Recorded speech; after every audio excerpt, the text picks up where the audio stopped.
На општина Ѓорче Петров е неопходен нов начин на водење на општината, наспроти 12 годишното неодговорно владење на ВМРО ДПМНЕ и градоначалникот Сокол Митровски. За време на трите мандати владење, локалната власт на ВМРО ДПМНЕ потроши над 50 милиони евра пари на граѓаните. Ја задолжи општината со кредити од 160 милиони денари. И покрај овие огромни потрошени суми и задолжувања, граѓаните немаат основни услови за функционирање. Погледнете ја оваа амбуланта позади нас, каде што луѓето се упатени да се лекуваат. Не е само амбулантата.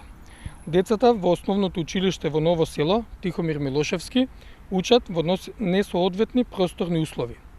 Нема доволно места во градинките за децата и родителите на кои тоа им е неопходно. Улиците стануваат езера при првиот дожд. Ѓорче Петров, 12 години, е општина без никаков локален економски развој, без гасификација, без функционални индустријски зони. По промените што се случија на парламентарните избори, следуваат промени и на предстојните локални избори. Општина Ѓорче Петров заслужува локална власт, која што ќе работи во интерес на граѓаните на општината, и Ѓорче Петров ќе ја направат модерна европска општина. Ве благодарам.